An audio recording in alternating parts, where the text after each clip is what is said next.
Have you ever wondered why the moment a woman stops reaching for attention, the world begins to turn its gaze toward her? Not because she begs for it, not because she decorates herself in the language of longing, but because something shifts in the air, an invisible field of gravity begins to move in her favor. There is a silence more powerful than noise, a stillness that humbles even the loudest rooms. That silence is her awakening. In Jungian psychology, this shift is the birth of individuation, the moment when a woman begins to peel away the layers of persona she's worn for the world. The smiling masks, the social graces, the endless proving of her worth. Each layer was built upon the invisible hunger for recognition. And yet the more she seeks, the more the world demands. It's a cruel paradox of the ego. The harder you chase validation, the further it flees. So she begins to turn inward, slowly, almost reluctantly, like someone walking home after years of wandering. Inside she meets the first shadow, the part of her that has been starved for love. Jung would call this the confrontation with the unconscious, the place where the repressed, the forgotten, and the wounded reside. This inner woman, hidden beneath the performance, has been whispering all along, "See me, not through their eyes, but through your own," and it is here that the battle begins. The ego trembles, because its power has always depended on external light. The ego survives on applause, admiration, comparison. It fears invisibility, because invisibility feels like death. But the soul, the deeper self Jung spoke of, knows that in silence, in solitude, in self-possession, true beauty is born. Imagine this woman walking into a room. She does not chase the gaze. She carries her own. She is not indifferent but sovereign. She has met her loneliness, her longing, her hidden rage, and made peace with them.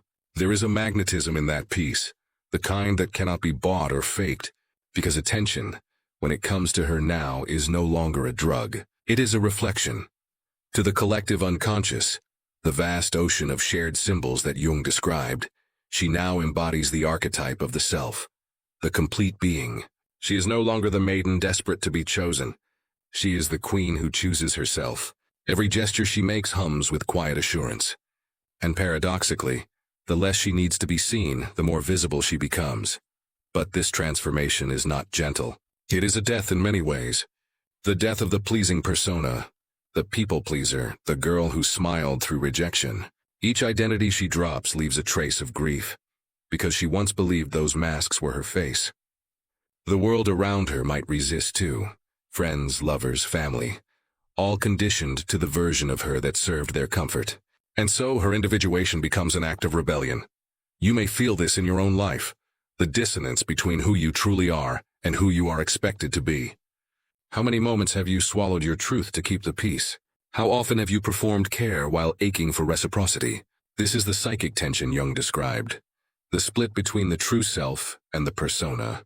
The longer one lives divided, the greater the inner suffering. But suffering, when observed rather than avoided, becomes alchemy. It burns away illusions. It reveals the raw, undressed truth of being. That is why when a woman stops seeking attention, she doesn't lose her light. She reclaims it. She learns that the gaze of others was never her source of power. It was merely a mirror, reflecting fragments of her worth back to her. Now she is the light. Her beauty is not decoration. It is radiance born from authenticity. Her voice carries weight not because it is loud, but because it comes from depth. She has faced the monsters of her own psyche, the shadow of envy, the ghost of inadequacy, the echo of abandonment, and instead of banishing them, she integrated them. Jung wrote that one does not become enlightened by imagining figures of light, but by making the darkness conscious. That is the moment of her quiet revolution. No applause, no stage, just a subtle shift of soul. When she walks, she is no longer searching. She is returning to herself, to her own axis of meaning, and in that return the universe bends toward her, not out of pity but out of resonance. The world recognizes in her what it secretly longs to be, whole. She has become what the Stoics called autarkeia, self-sufficiency. Seneca might have called it tranquility of the soul. Marcus Aurelius would say she lives in accordance with nature, meaning in accordance with her essence. She does not withdraw from life. She engages with it from a grounded center. Attention may come or go, but her worth does not waver with it. In her eyes there is no performance left, only presence. And that presence changes everything. In the depths of her transformation, something unexpected happens.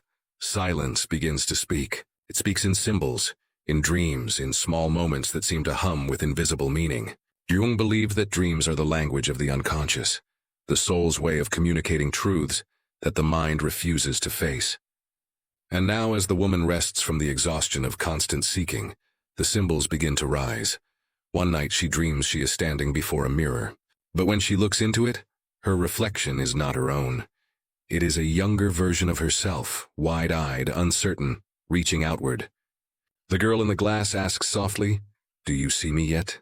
And she wakes with tears. For the first time, she realizes that all her life, she has not been chasing attention from others. She has been chasing her own acknowledgement. The audience was never them. It was always the parts of herself waiting to be seen. This is the nature of projection, another of Jung's profound truths.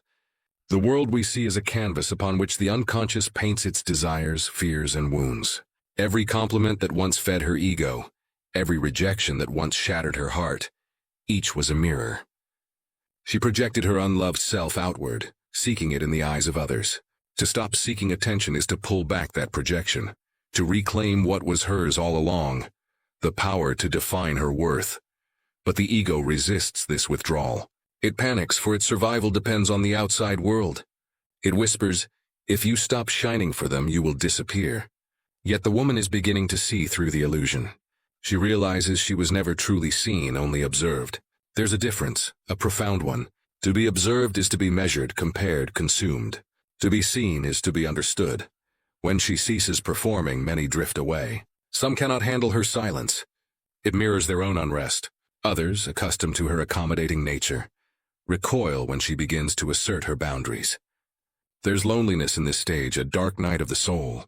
But in this aloneness lies initiation. Every myth, every hero's journey, whether it's Persephone's descent or Inanna's underworld trial, contains this necessary solitude. The descent is the path to wholeness. The Stoics would call this moment a confrontation with what cannot be controlled. Epictetus taught that peace comes from distinguishing between what belongs to us and what does not. Attention, admiration, validation, these belong to others. Integrity, virtue, and presence, these belong to the self. The woman begins to shift her focus inward, not out of arrogance but clarity. She starts to notice beauty in stillness. The quiet morning light on her skin, the rhythm of her breath, the sound of her footsteps echoing in an empty street. Each moment becomes sacred because it no longer serves a performance. The world around her transforms, not because it has changed, but because her perception has. Jung called this the transcendent function, the bridge between conscious and unconscious, where opposites reconcile. Now she understands that her earlier craving for attention was not vanity, it was a symptom of disconnection. The ego had mistaken visibility for love. It thought that being seen by many could substitute for being known by oneself. This misunderstanding drives much of modern suffering. Social media thrives on it, entire industries profit from it. But attention is never the same as connection. The woman sees now that true connection begins within. As she integrates her shadow, the insecure, jealous, fearful parts, she stops running from them. Instead, she invites them to sit at her table. "You belong too," she whispers to her shame, her envy, her hunger. And strangely, they soften. This is the alchemy of acceptance. What is acknowledged ceases to control us. And in that quiet acceptance, something beautiful blooms. Dignity. Not the fragile kind built on praise, but the deep-rooted dignity that cannot be taken away.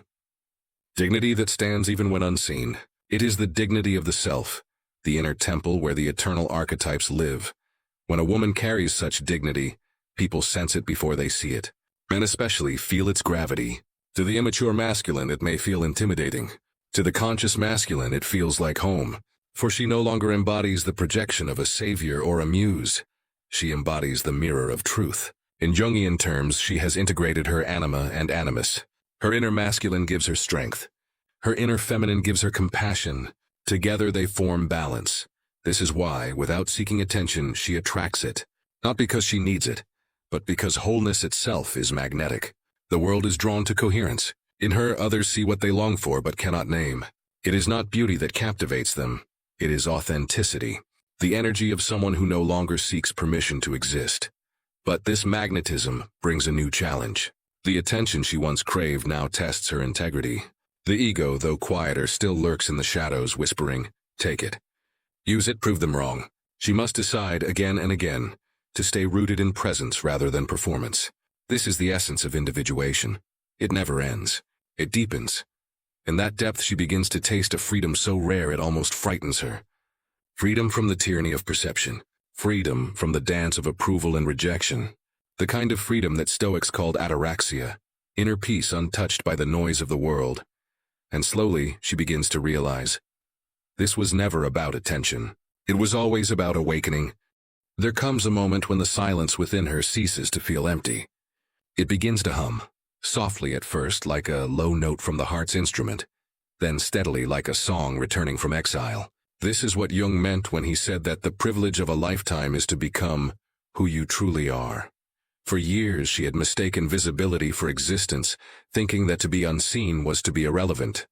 But now she understands that the truest existence does not beg for the light. It is the light. The transformation is subtle, yet profound. She notices it in the way she speaks. Her words no longer chase agreement. They simply express truth. In the way she walks, not hurried, not hesitant, but deliberate. She carries a quiet rhythm, one that seems to whisper, "I belong wherever I stand." That rhythm is the pulse of individuation, the self emerging through the ruins of false identity. The collective unconscious recognizes her shift, even if others do not name it. Archetypally, she is moved from the maiden to the queen, from the external validation of Aphrodite to the inner sovereignty of Hestia, the goddess of the hearth who guards the sacred fire within. The hearth symbolizes what is constant, eternal, and self-sustaining. It does not demand attention, yet it warms all who come near. But to reach this place she has crossed a wilderness of loss. The loss of illusions, of superficial friendships, of the fleeting highs that came with external praise. It is tempting to romanticize this journey as a clean ascent into empowerment, but the truth is far more human. There are nights of confusion, moments of doubt, tears that come without reason. The ego dies slowly, fighting for each breath. It is not easy to unlearn the idea that one's worth depends on how others respond. This is why Jung said that individuation feels like a crucifixion, before it feels like resurrection. To face the unconscious is to confront the parts of oneself that were never allowed to exist. For the woman, this might mean meeting the anger she was told was unattractive, the desire she was taught to suppress, the intellect she was encouraged to dim. Each of these denied aspects forms part of her shadow. And the shadow, though dark, is not evil. It is potential waiting to be reclaimed. As she welcomes these exiled parts, her energy changes. What once fragmented her now strengthens her. The Stoics understood this as well, that suffering, rightly embraced, refines the soul. Marcus Aurelius wrote, "The impediment to action advances action.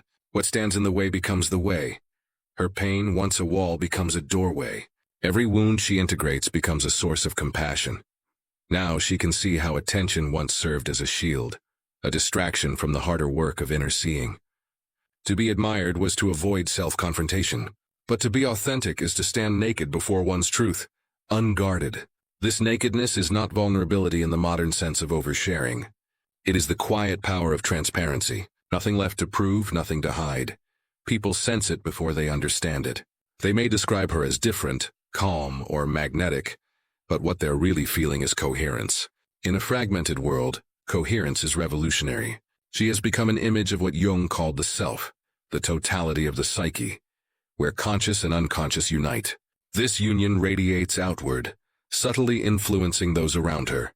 Without preaching, she becomes a teacher. Without effort, she becomes an example. Still, attention returns. This time not as flattery, but as a test. The world, always drawn to the flame, will try to claim her light. Opportunities, lovers, admirers. They come, fascinated by her serenity, hoping to taste the same peace. But she knows now that peace cannot be borrowed. It can only be cultivated. And so she stands at the crossroads of temptation. To return to performance or remain in presence. She chooses presence. Every time she refuses to perform, a part of the collective unconscious heals. Because this isn't just her story. It's the story of countless women who were told to be visible, but not powerful, pleasing, but not whole. She carries them within her psyche, as symbols, as ancestral echoes. Jung spoke of the collective unconscious as the shared psychic inheritance of humanity. Within her, generations of silenced women begin to find their voice again. And yet this power is not loud. It is serene, grounded, elemental. Like water, it adapts, nourishes, and flows where resistance once stood. She no longer seeks to dominate or prove. She simply is. In this being, she mirrors the wisdom of the Stoics, accepting what she cannot control, mastering what she can, her perception, her choices, her peace. You may feel the truth of this somewhere within yourself, the tension between wanting to be seen and wanting to be free. What would it mean for you to live without performing, to love without needing to be adored, to speak not to impress but to express? There is a radical liberation in asking these questions, for they reveal the prison we build with our own need to be noticed. When a woman reaches this depth, she becomes untouchable, not because she withdraws, but because she is complete. She can give without depletion, love without fear, and walk away without bitterness. Her power is quiet, but it shifts rooms. Her beauty is not loud, but it lingers in memory. She has ceased chasing attention, and in doing so, she has found the one thing attention could never give her: peace. In time, her serenity begins to deepen into wisdom. The storms of emotion that once ruled her now rise and fall like waves on a calm sea. She still feels them: grief, desire, uncertainty, but she no longer identifies with them. Jung called this the process of differentiation, the ability to observe one's inner states without being consumed by them. The woman learns that she is not her emotions, not her past, not even her thoughts. She is the awareness behind them. This realization marks the threshold of true freedom. When she sought attention, she was unconsciously seeking confirmation of existence. Do you see me? Do I matter? But now she feels her own being so vividly that no external reflection is necessary. She has stepped into what Jung described as the self, the unshakable core of the psyche that transcends the roles of daughter, lover, friend, or achiever. Here she experiences life not as a series of performances, but as participation in a greater unfolding. Yet the paradox remains. The more detached she becomes from external approval, the more attention flows toward her.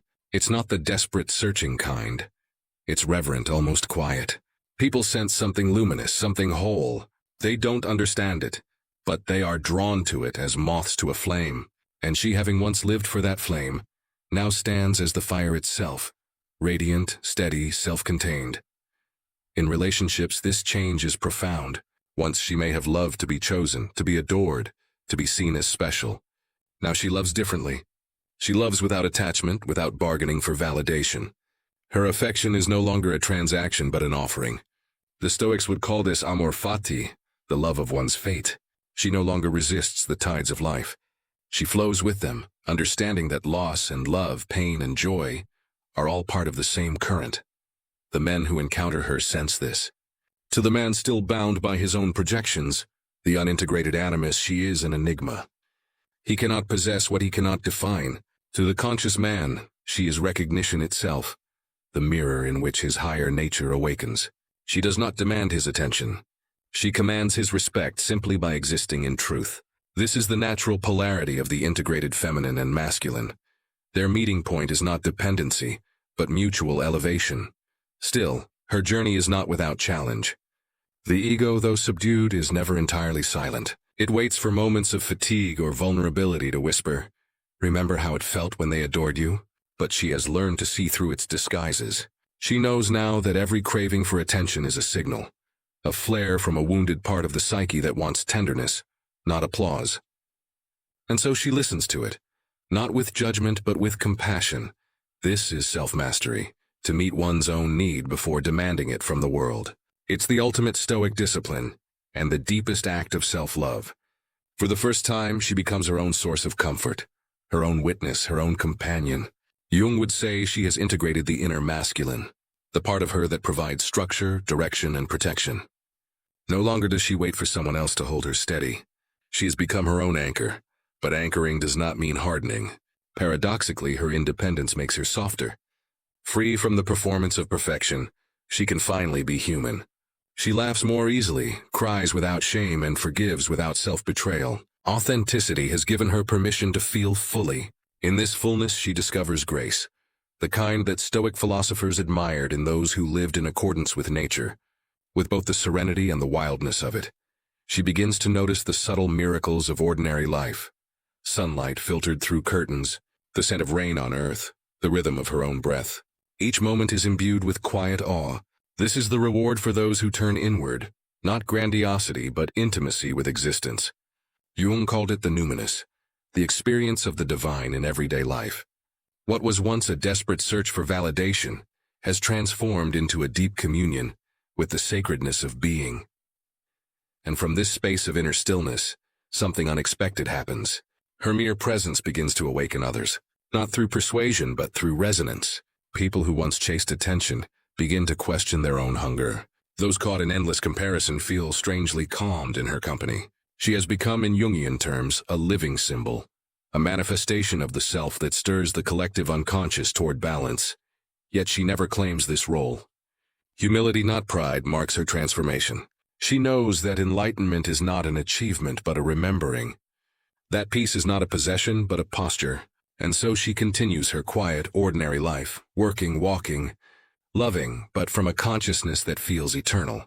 You, too, might sense echoes of this journey within yourself, the yearning to be recognized fading into the desire to simply be. When that moment comes, you will know what she knows, that the deepest form of attention is awareness, and the only gaze worth earning is your own. In this stillness, she no longer waits for the world to mirror her worth. She has become the mirror. There is a moment, often quiet and easily missed, when the woman realizes she has crossed the threshold, not through triumph or revelation, but through peace. The seeking has stopped. The endless reaching, the hunger for recognition, the hidden ache of not being enough, all dissolve into the background hum of life. What remains is clarity, and from clarity, freedom. This is the final movement of individuation, the rebirth Jung spoke of, when the self emerges fully integrated from the depths of the unconscious. It is not a dramatic awakening, no trumpet of destiny. It feels more like the slow unfurling of dawn after a long, endless night. Light doesn't rush in.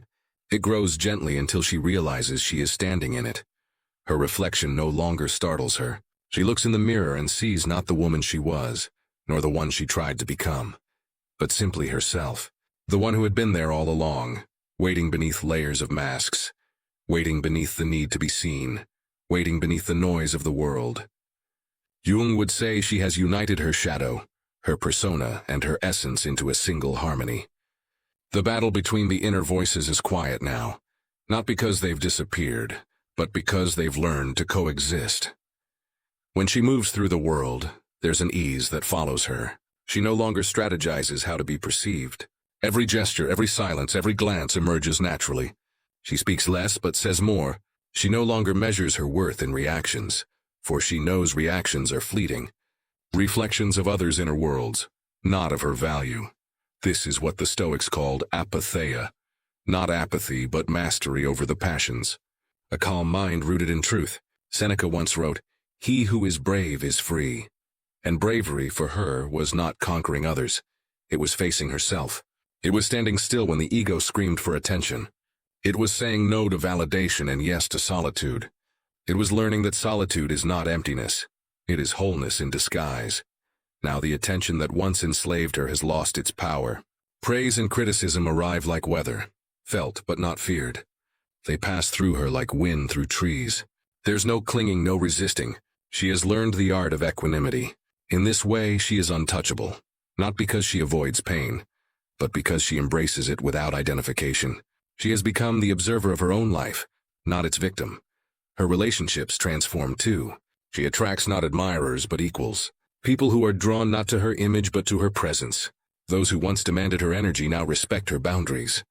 Those who approach her now come not to fill their emptiness but to share their fullness. The dance of projection fades, replaced by genuine connection. In love, she no longer plays the archetype of the savior or the prize. She no longer confuses being desired with being valued. She knows love is not a mirror for her ego, but a communion between two souls who have each faced themselves. When she loves now, she loves with her whole being, without dependence, without disguise. Because she has met her own depths, she can meet another's without fear. And yet she does not crave permanence. The Stoics taught that everything in nature changes. and she has come to find beauty in impermanence. She no longer clings to people, outcomes, or identities. Like the seasons, she lets things pass. In this letting go, she discovers the paradox of abundance. The less she clutches, the more life gives. Her world expands inwardly. Silence becomes her teacher, solitude her sanctuary. She begins to notice that the divine, the numinous Jung spoke of, is not found in temples or doctrines, but in the smallest gestures, in breath, in gratitude, in the quiet courage to exist authentically. This is the sacred ordinary, the life lived in awareness. When she passes by now, attention still follows her, but it feels different. It is not the attention that consumes, but the kind that contemplates. People feel her peace and yearn for their own. They see in her the possibility of self-possession, the radiance of someone who has stopped fighting with life. She does not teach this peace. She embodies it, and this embodiment ripples outward.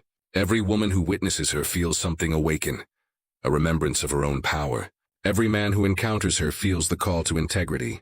This is the quiet revolution Jung predicted, the transformation of the individual psyche as the seed of collective healing.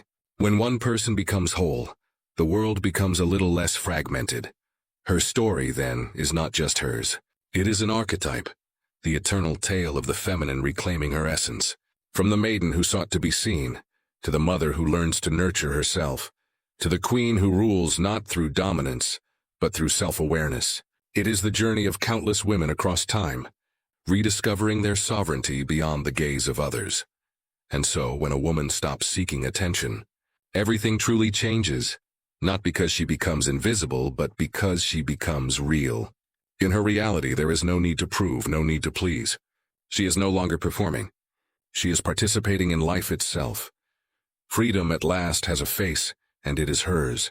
She sits quietly beneath the setting sun, the light soft on her skin. The world hums around her, unconcerned, beautiful, alive. She smiles not because anyone is watching, but because she finally feels what she spent years chasing, herself, and that changes everything.